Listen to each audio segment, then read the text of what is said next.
Boa noite a todos, tudo bem com vocês? Hoje vamos fazer uma apresentação com um tema sobre utilizando o simulador FET para força e campo elétrico. O grupo é composto por mim, Kaique, Danilo Santana, Gabriel Pinheiro, João Paulo e João Vitor. Nosso trabalho tem como principal objetivo apresentar alguns conceitos e experimentos, testes envolvendo alguns fenômenos físicos, como o campo elétrico e a força elétrica. E por estarmos no ensinamento à distância da faculdade, optamos em fazer todos esses testes e experimentos através de um simulador PET, que vai auxiliar nessa ausência de laboratórios que não estamos tendo durante a quarentena. Para se trabalhar com essas grandezas físicas, como a força elétrica e o campo elétrico, optamos em utilizar dois simuladores PETs, o Coulomb's Law e o Charges and Fields. E para contextualizar, a força elétrica ela se conceitua basicamente na força que uma carga elétrica consegue exercer sobre outra. E essas forças elas podem ser tanto repulsivas quanto atrativas.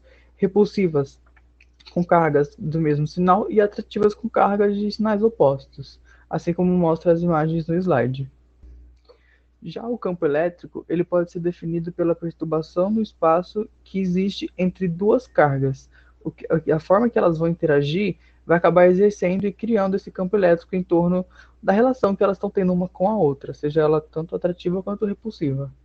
E essa grandeza, o campo elétrico, ela é vetorial, ou seja, ela tem sentido, tem direção e módulo, assim como também mostra aqui nas figuras do slide. Na primeira imagem, a gente consegue ver o campo produzido por uma carga positiva, ela vai ter um sentido indo para fora da carga, e na segunda imagem tem o negativo, que ela vai ter o sentido indo para dentro da carga. E o sinal da carga, ela vai influenciar muito nesse quesito do sentido, na direção que vai o campo elétrico, como é mostrado nas imagens.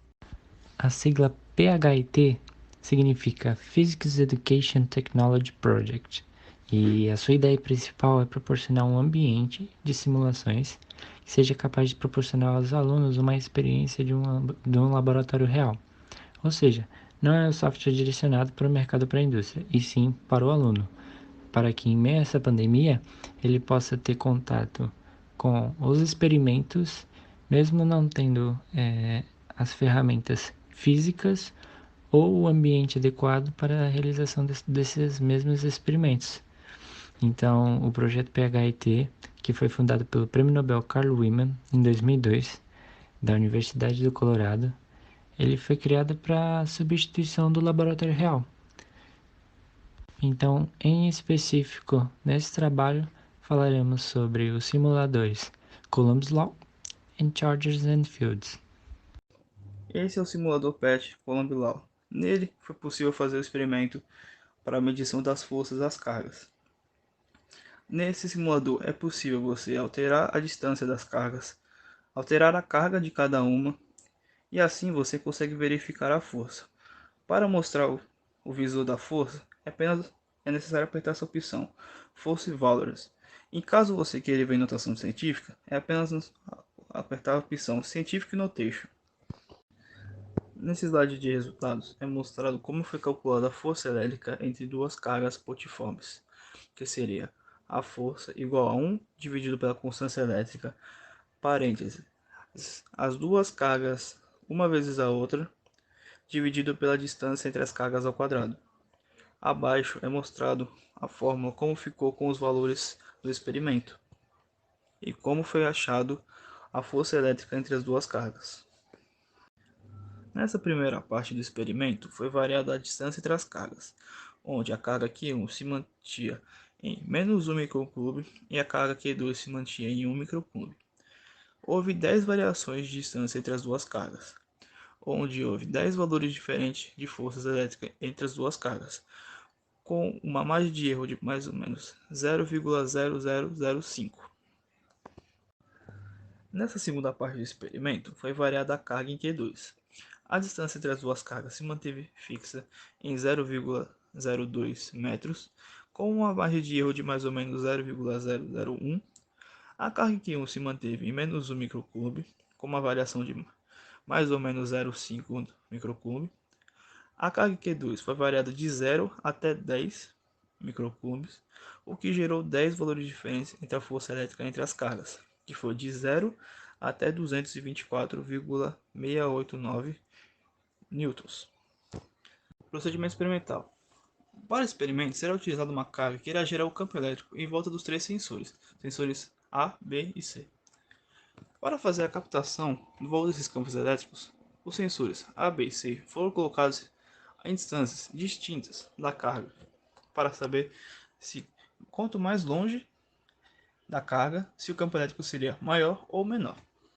O campo elétrico é uma função de uma carga pontiforme é igual a 1 dividido pela constância elétrica mais o valor da carga pontiforme dividido pela distância entre as duas cargas ao quadrado vezes o vetor unitário entre as cargas. Abaixo está sendo mostrado as contas sendo executadas com os valores do experimento.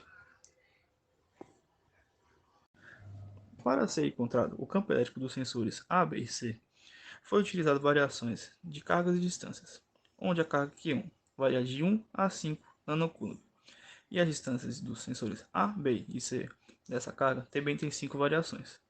No final, nas últimas 3 colunas, tem o valor de cada campo elétrico do sensor A, B e C.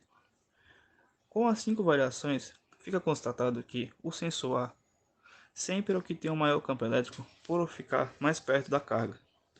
E subsequente, depois vem o sensor B e C. Então está sendo relatado que quanto mais perto da carga e quanto maior a carga, maior será o campo elétrico do sensor.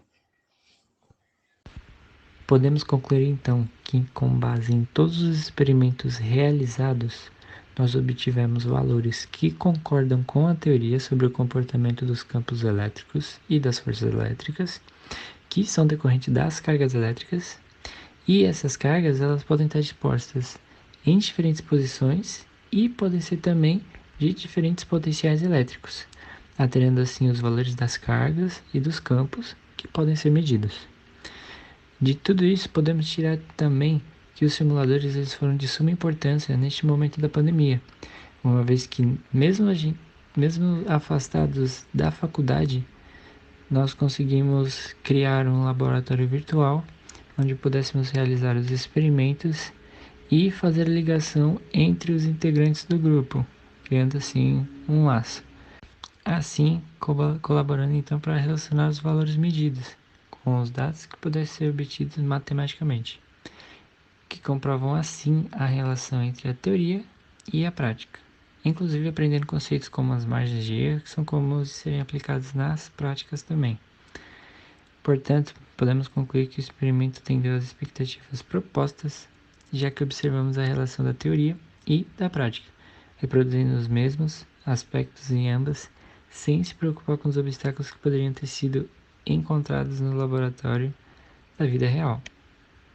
Obrigado e estamos abertos para as possíveis perguntas.